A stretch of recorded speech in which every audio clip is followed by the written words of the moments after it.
Dimanche 13 novembre 2022. L'espérance du Nouveau Testament. Encore un plaisir de vous accueillir sur votre chaîne L'Aventure dans la Parole. Nous vous saluons, là où vous êtes, de la ville, du pays, de la contrée dans laquelle vous vous trouvez en ce moment. Que la paix et l'espérance vous soient données de la part de Dieu. Et nous vous invitons à participer avec nous en cliquant sur le pouce et en vous abonnant pour recevoir chaque jour les notifications, en laissant aussi des commentaires sur ce que vous avez compris et en partageant avec vos connaissances. Le texte à mémoriser de cette semaine que nous vous invitons à dire avec nous se trouve dans 1 Jean chapitre 5, les versets 11 et 12. Et voici ce témoignage. C'est que Dieu nous a donné la vie éternelle et que cette vie est dans son Fils. Celui qui a le Fils a la vie. Celui qui n'a pas le Fils de Dieu n'a pas la vie. Nous vous invitons à le reprendre avec nous. 1 Jean chapitre 5, les versets 11 et 12. Et voici ce témoignage. C'est que Dieu nous a donné la vie éternelle et que cette vie est dans son Fils. Celui qui a le Fils a la vie. Celui qui n'a pas le Fils de Dieu n'a pas la vie. Sur quoi se fonde l'espérance du Nouveau Testament? Si les âmes des justes morts étaient déjà avec le Seigneur au ciel, ou si l'âme est immortelle, y a-t-il besoin de mentionner la résurrection finale comme étant l'espérance chrétienne? C'est en parlant de l'espérance des croyants, morts dans la foi en Christ, et de la résurrection de Christ, que nous répondrons à ces questions. Et aujourd'hui, nous présentons la séquence « L'espoir au-delà de cette vie ». L'historien Hérodote, qui a vécu au 5e siècle avant Jésus-Christ, cet historien de la Grèce antique, avait écrit sur une tribu qui, à chaque naissance, commençait une période de deuil parce qu'il anticipait la souffrance à laquelle l'enfant serait confronté s'il vivait jusqu'à l'âge adulte. Aussi étrange que le rituel puisse nous paraître, il y a une certaine logique à cela. Des millénaires plus tard, une publicité en Amérique, au début du XXe siècle, disait « Pourquoi vivre si vous pouvez être enterré pour 10 $? » La vie peut être assez dure, nous le savons, même si nous croyons en Dieu et en l'espérance de l'éternité. Imaginez cependant à quel point c'est difficile pour ceux qui n'ont aucun espoir de quoi que ce soit, au-delà de l'existence courte et souvent troublée d'ici-bas. Les écrivains laïcs avaient commenté l'insignifiance de l'existence humaine, parce que non seulement nous mourrons tous, mais aussi nous vivons tous en sachant que nous allons mourir. Et cette conscience de la mort est le centre de tous les projets de la vie humaine. Ce qui est souvent dur et douloureux en soi, apparemment nul et vide. Un penseur qualifia les humains de rien d'autre que des morceaux de chair en décomposition sur des os en désintégration. C'est plutôt macabre, mais, encore une fois, il est difficile de contester la logique. Bien sûr, contrairement à tout cela, nous avons la promesse biblique de la vie éternelle en Jésus. Et c'est la clé. Nous avons cette espérance en Jésus et ce que la mort et sa résurrection nous offrent. Sinon, quel espoir aurions-nous? Lisons 1 Corinthiens chapitre 15, les versets 12 à 19, et répondons à cette question. Que dit Paul ici sur le lien étroit entre la résurrection de Christ et l'espérance de notre résurrection?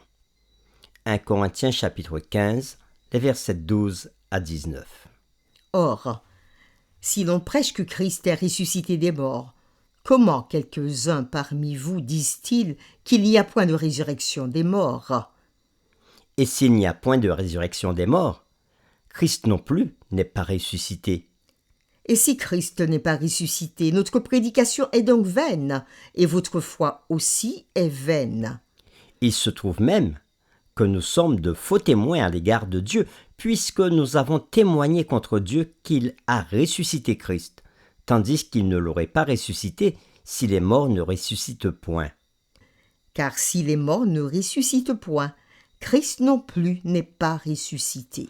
Et si Christ n'est pas ressuscité, votre foi est vaine.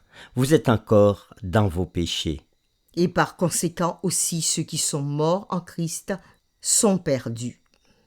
Si c'est dans cette vie seulement que nous espérons Christ, nous sommes les plus malheureux de tous les hommes. Fin de la lecture. Nous reprenons notre question du départ. Dans 1 Corinthiens chapitre 15, les versets 12 à 19, que dit Paul ici sur le lien étroit entre la résurrection de Christ et l'espérance de notre résurrection? Dans 1 Corinthiens chapitre 15, Paul aborde la fausse croyance selon laquelle il n'y a pas de résurrection future du corps. Cette erreur découle de la croyance hellénistique en une âme immortelle que certains croyants corinthiens avaient embrassée. Paul avance l'argument que le déni de la résurrection corporelle chez les croyants est un déni de la résurrection corporelle de Jésus. S'il n'y a pas de résurrection corporelle, il serait alors clair que Jésus n'était pas non plus ressuscité, tel que nous l'avons lu. Et si tel est le cas, nous serions les plus pitoyables de tous les hommes parce que nous croyons à un mensonge et par conséquent, aucun de nous ne sera pardonné. Nos proches vivants et ceux morts n'auraient donc aucun espoir de vie éternelle. Oui, Paul est explicite. Notre résurrection est indissociablement liée à la résurrection de Christ. Et si les morts ne ressuscitent point, Christ non plus n'est pas ressuscité. Et si Christ n'est pas ressuscité, alors quoi? Votre foi est vaine. Vous êtes encore dans le péché, comme nous dit l'apôtre Paul.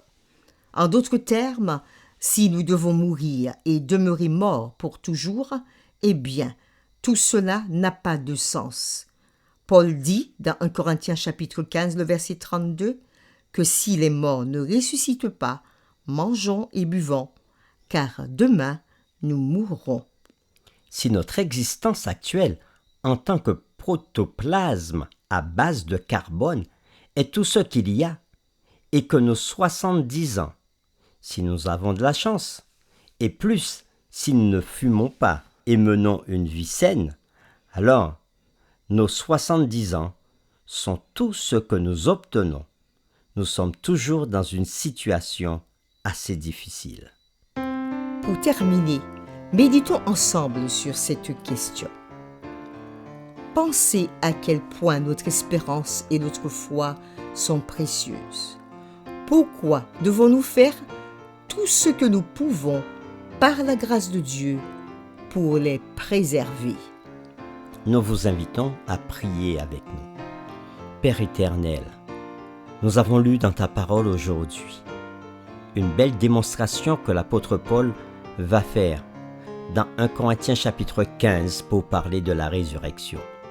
Il a dit clairement que si nous ne croyons pas en la résurrection des morts, cela voudrait dire que Jésus non plus n'est pas ressuscité. Or, si nous sommes chrétiens, nous ne pouvons croire dans le salut que si Jésus, le Christ, est ressuscité. Car si Jésus était resté dans la tombe, cela voudrait dire qu'il n'y a point de salut pour aucun homme. Or, Seigneur, puisque nous croyons que Jésus est ressuscité, nous croyons aussi que la résurrection promise par Jésus est un fait réel. Aide-nous à placer notre foi dans ces paroles de Jésus, où Jésus lui-même dit « Je suis la résurrection et la vie », afin que nous puissions vivre non pas comme ceux qui n'ont pas d'espérance, mais vivre pleinement notre vie ici-bas, pleinement confiant en toi, sachant qu'après cette mort qui est comparable à un sommeil, au jour du retour de Jésus, ceux qui sont descendus dans la tombe, dans l'espérance de la résurrection, revivent, et cela pour l'éternité. Béni sois-tu pour cette grâce et cet enseignement que tu nous donnes, et donne-nous de placer notre confiance dans ta parole. Nous t'avons prié au nom de Jésus. Amen.